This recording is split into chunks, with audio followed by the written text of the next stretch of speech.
बाणी आई तिन सगली चिंत मिटाई। सारे प्रकार की चिंता फिक्र सोच दूर करने वास्ते सच्चे पातशाह जी ने बख्शिश की है। लोग परमेश्वर को सहायता करने वाली बाणी साढ़े सारे समय सफल करने वास्ते सच्चे पातशाह ने अमृत वेले का नितनेम जपजी साहब से 5 बाणी बाकी 4 बाणियां 10वें स्वरूप आप जी ने आज्ञा की। पहले स्वरूप जपजी साहब का नितनेम हर रोज अमृत वेले आप जी ने फरमाया। शाम के मौके में सफला करने वास्ते रारा साहब का पास आप जी ने बख्शिश की तो 2 समय सफले किए।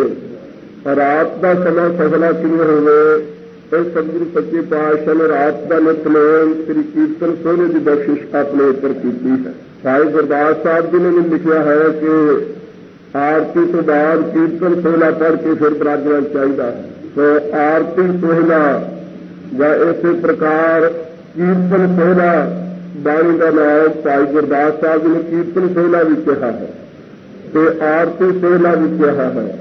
सच्चे पातशाह महाराज साहब ने केवल सोहला कहा है तो नाल अखर जो आया है जाय घर कीर्त आखी है। इस कीर्त के नाल कीर्तन सोहला संगतां विच प्रसिद्ध होया। तो बाणी का नाम सोहला है। सच्चे पातशाह जी ने रात के समय में सफला करने वास्ते बख्शिश की है। हर मौके पर अपना पवित्र उपदेश बख्शण वास्ते जिन्हें शादी के मौके पर जोड़े अगे गंदे गीत लोग गाते सन जिस करके बड़े जीवन ढिले हो सिखड़ियां तो होर गाला तो होर अनेक प्रकार के गिरे हुए जोड़े खुराक बोले जाते सन उन्होंने हटा के सतगुरु जी ने उस समय में सफला करने वास्ते विवाह हुआ मेरे दादे नाल गुरमुखे हर पाया। इस प्रकार के शब्द पवित्र आप जी ने उच्चार के समय में सफला किया है। घोड़ियां गाइया जानिया सन तो घोड़ियां बाणी का नाम ही घोड़ियां लेके सतगुरु सच्चे पातशाह महाराज साहब जी ने बख्शिश की है कि इन्होंने गाना करो गुरबाणी सखी आनंद गावा। गुरु की बाणी आनंद को देने वाली सखियां मिलके उस मौके पर भी गाउन उस समय भी सफला हो गए। जब होर कोई खुशियां भरिया समा हुए उस मौके में सफला करने वास्ते सतगुरु सच्चे पातशाह ने व्यस्त बाणी उचारी हर समय पढ़ के उस समय में असं सफला कर सकते हैं। जदों कोई चढ़ाई कर जाए उस मौके से अगे लोग अलानियां तो कोई साल सियाणी भी जैसे प्रकार मरासन खड़ी हो जाती तो 4 चफेरे माइया खड़ी हो जानिया पल्लू जिहा पा के तो तालीम देंदी उसी तरह मगर स्यापा कर दिया। सतगुरु सच्चे पातशाह महाराज साहब ने परमेश्वर के ताले तो उस जान के तो आज्ञा की कि पिटना स्यापा करना रोना ये योग नहीं। तो उस समय में वाराग भरे समय में सफला करने वास्ते मन में होर वाराग पैदा करने वास्ते परमेश्वर ने संसार की अनिश्चितता दिखाया हुआ। धन गुरु अर्जन साहब सच्चे पातशाह जी ने बधाउस राग के अलाहनिया बाणी उचारी है। तन सरल का सच्चा पातशाह जन जब चंदा लाया तो यह बाणी उचार करके साहिब सिमरो मेरे भाई हो साहिब सिमरे हो मेरे भाई हो सबना इहो पाया। ये सच्चे पातशाह महाराज साहब ने इस प्रकार आप जी ने उस समय में सफला किया है। तो हरेक समय की सफलता वास्ते जन्म को लैके मरण पर्यंत जिन्हें भी समय साढ़े उपर आए हैं सारे सफले करने वास्ते सच्चे पातशाह जी ने पवित्र बाणी आप जी ने उच्चारण की है। तो उस समय समय सिर बाणी करके असं अपने अवगुण विकार दूर करके परमेश्वर को याद करके आप सफले हो सकते हैं। तो सच्चे पातशाह जी ने एक पवित्र बाणी कीर्तन सोहला रात को पढ़ने वास्ते आज्ञा की है। अथवा जब कोई प्राणी चढ़ाई कर जाए तो उस मौके पर इसका पाठ करना है। 4 तरह की पढ़नी होंगी है। एक नित्य पढ़ने है, एक निमित्त पढ़ने है, एक महन पढ़ने है, एक ज्ञान पढ़ने है।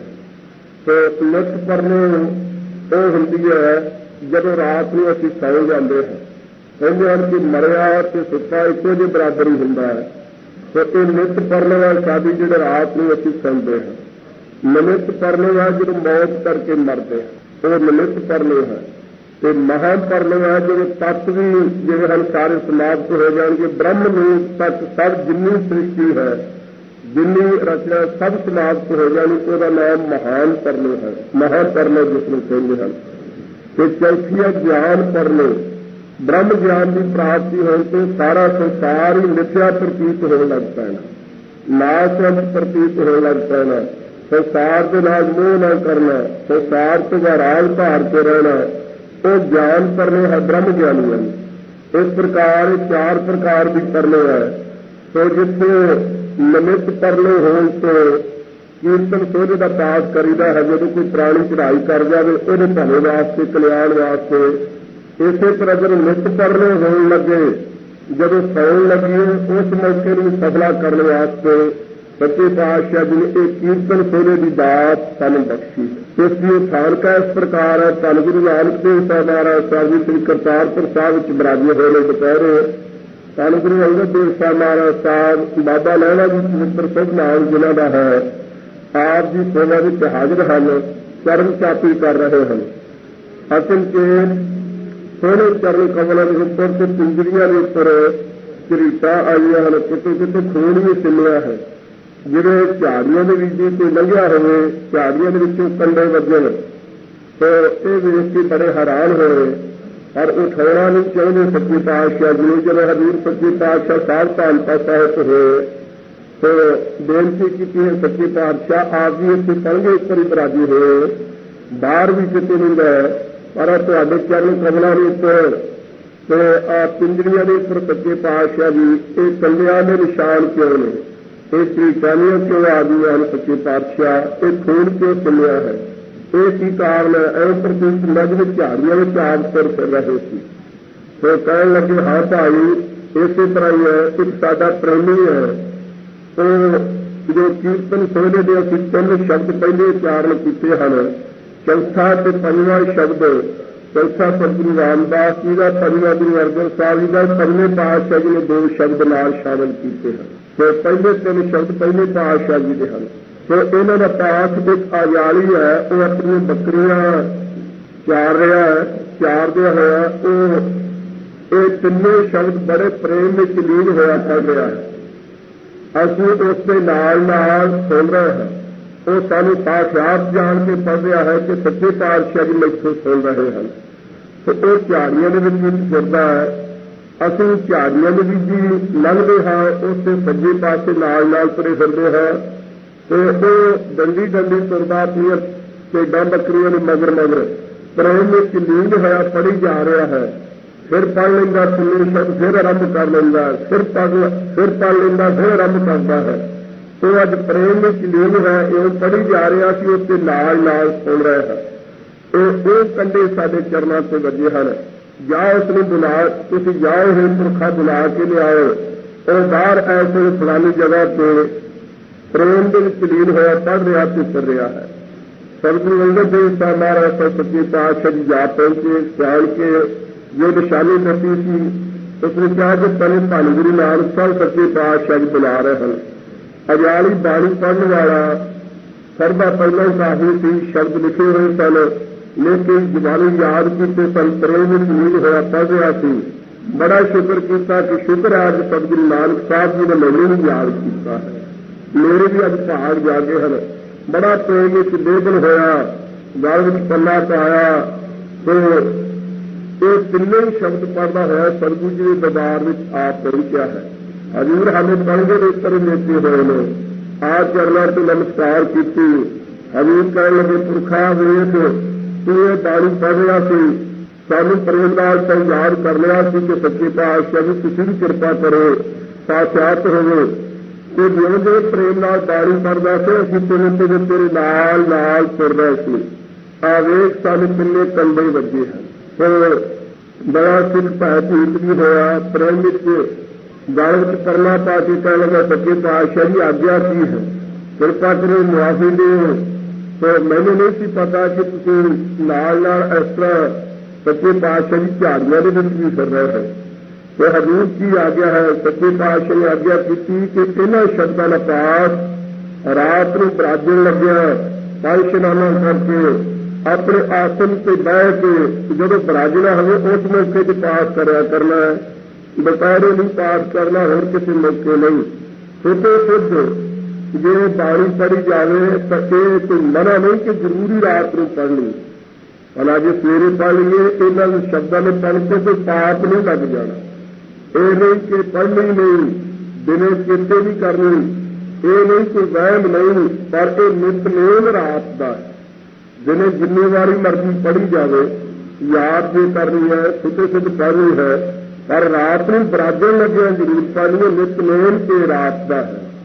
तो कोई शंका इन्ना भी ना कर लगे कि शायद दिने इस बात में पढ़ने नहीं, या राणा साहब जी ने शाम के मौके तो पहला कभी पढ़ने आज्ञा है ही नहीं आज्ञा कितने भी नहीं, आज्ञा है जरूर नित बाणी पढ़िए, पर शाम के मौके से जरूर है रास्ता पढ़ना, तो रात के मौके से कीर्तन सोना जरूर पढ़ना है, अमृत वेले जरूर पढ़ना है।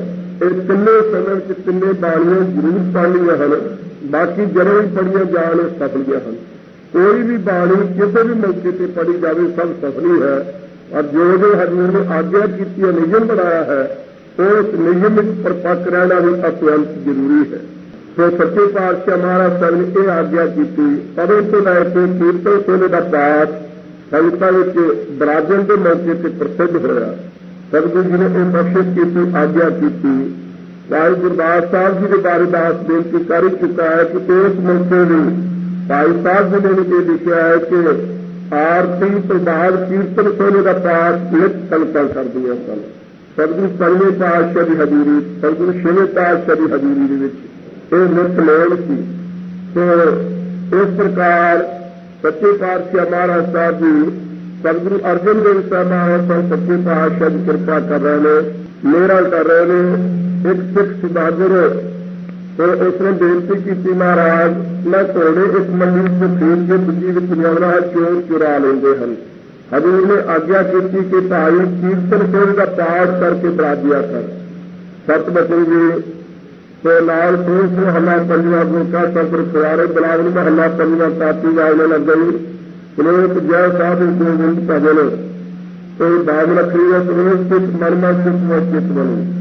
तो जिहड़ा सुनेत का एक पढ़ के 4 से 5 नाल शब्द कीर्तन सोहरे में बसी अरदास करके जिहड़ा बराजेगा उससे गुरु की बख्शिश हो जाएगी। तो मेरा कोई तो हो जाया करेगा। 7 बचेंगे तो इसे तरह नितनेम के जब गुरु का सिख जुड़िया, चोर मगरी लगे आ रहे सन, तो एक दिन लंबी लंगर करना कारण सिख ने कुछ आलस आई, अद्धा कीर्तन सोना पढ़िया, नींद आ गई, बाकी नहीं पढ़िया गया। सो लगी हुई तो नींद आ गई, अद्धा किला होया बाकी नहीं। तो चोरों ने आके घोड़े अगाड़ियां पिछाड़ियां खोल लिया हैं, लगामा दे के चढ़ने लगे हैं। सिख ने फिर जाग आई, सारा कीर्तन सोना फिर जाके पढ़िया, ख्याल आया कि मैं पढ़ नहीं सकिया। तो एक 4 फेरे हो तो चोर विचे काबू आ गए हैं। अमृत वे हो तो इशनान किया, जपजी साहब का पाठ करने तो जब लोह का कोट हटिया तो चोरों ने चित ख्याल किया पगड़े का जाना ही है किसी न किसी दिन। सिख के पास पूछ रही कि एक की शक्ति है तेरे की मंत्र तू पढ़ता है। तो यह जब उस सिख के पास आए चोर कह लगे भाई अगले घोड़े भी असं तेरे चुराए हैं, जो क्या है दन दवावे सारे दस ये तेरी शक्ति कितों आई है। तो दसिया सतगुरु अर्जन साहब सच्चे पातशाह कीर्तन सोने की दात बख्शी है, ये हर रोज मैं पढ़ के सौंदा है। दसन तो चोर झुके सिख दे अगे धन गुरु अर्जन साहब सच्चे पातशाह चरणों में लिया के उन्होंने भी भला तो उस भाई ने करवाया सी। इस प्रकार खालसा जी इस देही अंदर 5 चोर वस है, काम क्रोध लोभ मोह अहंकारा, अमृत लूटा मर्म खने दूजा कोई न सुना पुकारा। तो इन्हों तो सावधानता वास्ते कीर्तन सोने का पाठ करना अत्यंत जरूरी है। और आप जो कीर्तन सोना पढ़ के बराजांगे फिर माड़े भैड़े सुपने नहीं कदे आउणगे, चंगे सुपने आउणगे। जे सुते पिया चेत प्राण निकल भी जान तो भूतां प्रेतां की जून में नहीं पावांगे। सतगुरु सच्चे पातशाह साडे राखे बनणगे, मेहर करनगे। तो ऐसी पवित्र अमृत रूप बाणी ਇਹ ਸਾਰੀ ਰਾਤ ਦੇ ਸਮੇਂ ਨੂੰ ਸਫਲਾ ਕਰਨ ਵਾਲੀ ਸਤਿਗੁਰੂ ਸੱਚੇ ਪਾਤਸ਼ਾਹ ਜੀ ਨੇ ਬਖਸ਼ੀ ਹੈ।